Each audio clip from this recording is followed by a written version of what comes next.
मित्रों नमस्कार।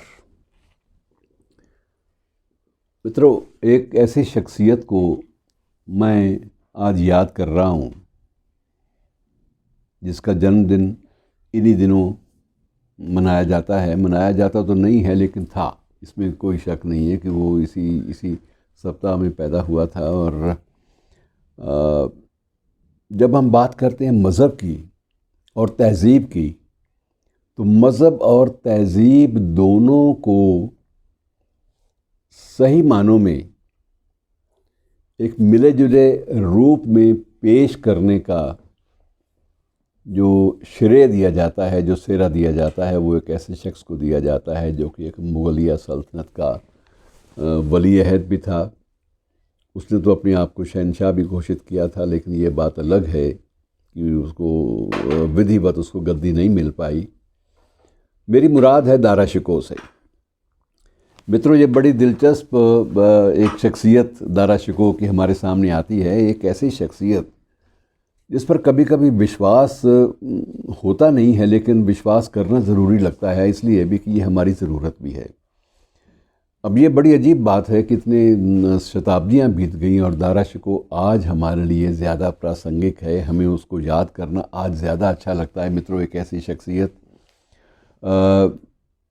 जो कट्टर मुसलमान होते हुए भी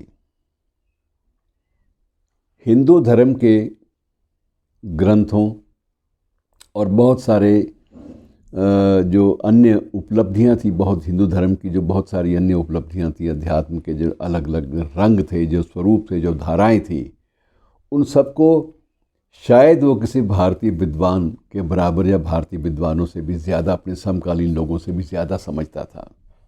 ज़्यादा गहराई से उनका वो निचोड़ निष्कर्ष हमारे सामने पेश कर सकता था। एक ऐसी शख्सियत दारा शिकोह। मित्रों, दारा शिकोह का जन्म अजमेर में हुआ था और उसके बाद की कहानी सारी की सारी संघर्ष की दास्तानों से अटी पड़ी है और उसको ज़िंदगी भर जूझना पड़ा अपने आप को बचाए रखने के लिए, अपनी सल्तनत को बचाए रखने के लिए, अपनी गद्दी को बचाए रखने के लिए। लेकिन इसके साथ साथ वो जूझा एक और मोर्चे पर भी, और वो मोर्चा था ज्ञान का। वो ज्ञान का अपरिमित भंडार था। एक ऐसा शख्स जिसका योग, वैष्णव संप्रदाय और शैव संप्रदाय, इन तीनों पर उसका अधिकृत रूप से एक था, उसकी विद्वत्ता की छाप थी।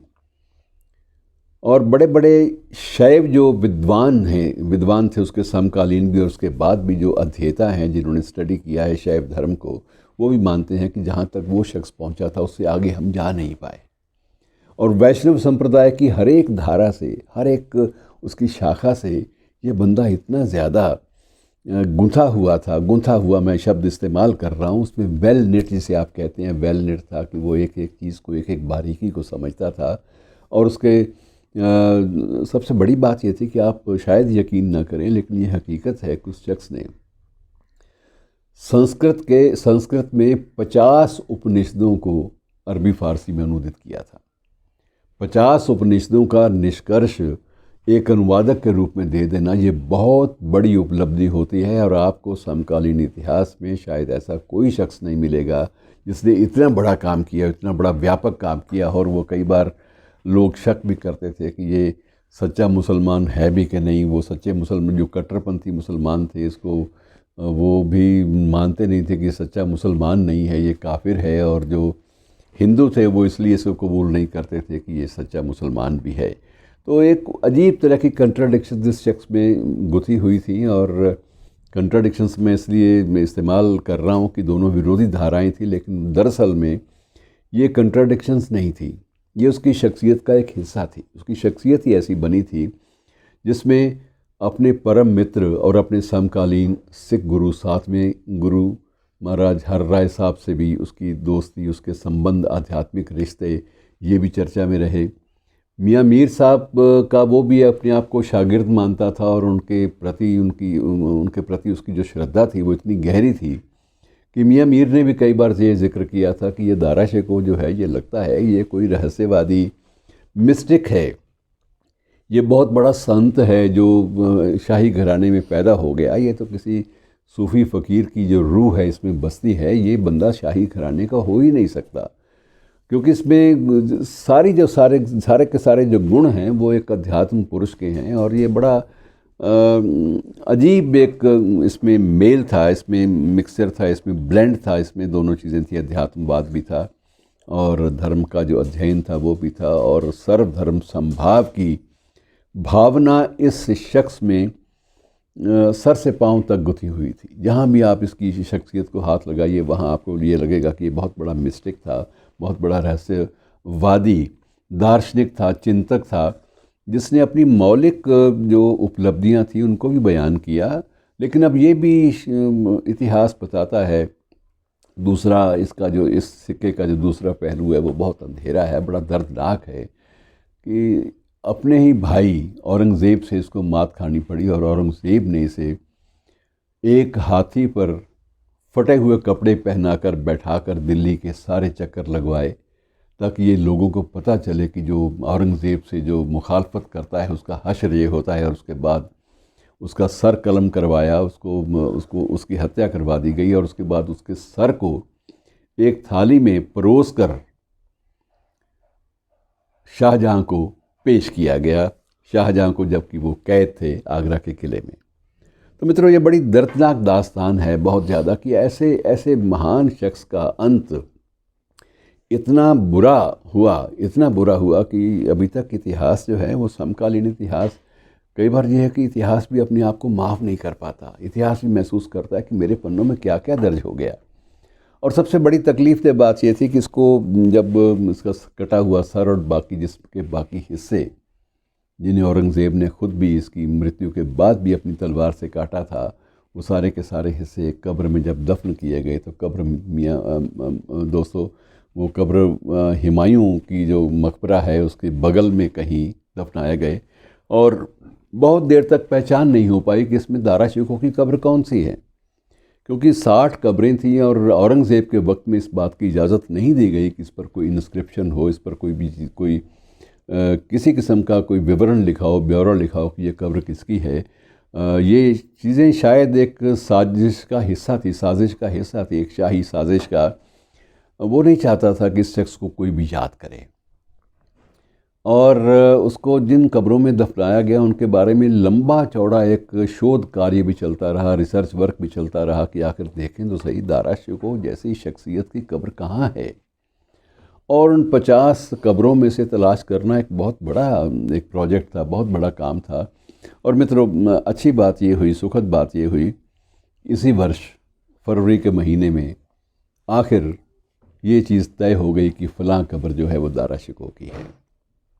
वो तय कैसे हुई, इसके लिए बहुत सारे समकालीन इतिहासकारों की किताबें खंगाली गई, उनके विवरण खंगाले गए। बहुत सारी जो उस वक्त की जो आई विटनेसेस थी, जिन्होंने अपनी हकीकत, अपनी आंखों देखा हाल जो दर्ज किया था, उन किताबों को भी खंगाला गया। और उसके बाद जब पाया गया कि इस कब्रों के इस सारे टोटल जो एक दायरा है, इस दायरे में इतनी संख्या पर जो कब्र है वो दारा शिकोह की है। और बड़ी मुश्किल से उसकी तहकीकात हुई और इसी फरवरी के महीने में आखिर आर्कियोलॉजिकल सर्वे ने फॉर्मली, औपचारिक रूप से उस कब्र को दारा शिकोह की कब्र घोषित किया। और ये एक तस्कीन की बात है कि एक पहचान जो है उसकी आखिरी वो भी हमें मिल गई है। ये एक अच्छी बात है। ऐसी शख्सियत जिसने अपने शासनकाल में, अपने थोड़े से शासनकाल में बहुत सारी लाइब्रेरीज़ बनवाई। अब भी एक ये कश्मीरी गेट के पास इंद्रप्रस्थ यूनिवर्सिटी है, तो उस यूनिवर्सिटी में अब भी दारा शिकोह के नाम से बनी हुई वो लाइब्रेरी भी है जिसकी स्थापना स्वयं दारा शिकोह ने की थी। और मित्रों, सबसे बड़ी बात यह है कि दारा शिकोह पर बहुत सारे नाटक भी लिखे गए। उन नाटकों में बहुत सारी शख्सियतें थी और नाटकों में गोपाल कृष्ण गांधी का भी एक लिखा हुआ नाटक है और उसकी ट्रायल के बारे में भी बहुत सारा विवरण लिखा गया। कई चीज़ें कल्पना पर आधारित थी और कई चीज़ें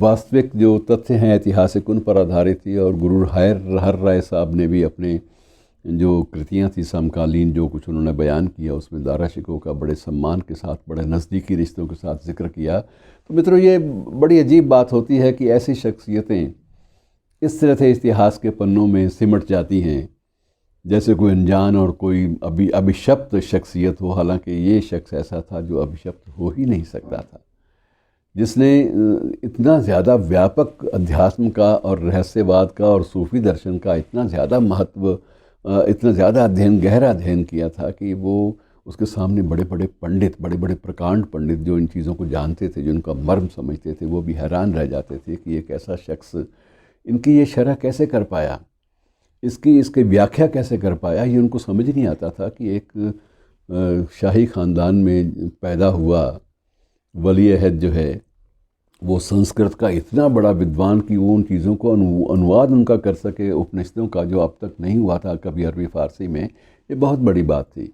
और इस शख्स की महानता के गुण गाएंगे तो मित्रों एक एपिसोड तो क्या, एक ज़माना जो है वो भी नाकाफ़ी है। और ऐसी शख्सियत को याद कर लेना बहुत अच्छा लगता है, क्योंकि ये शख्सियतें हमारी पहचान को उजागर करती हैं। शुक्रिया दोस्तों।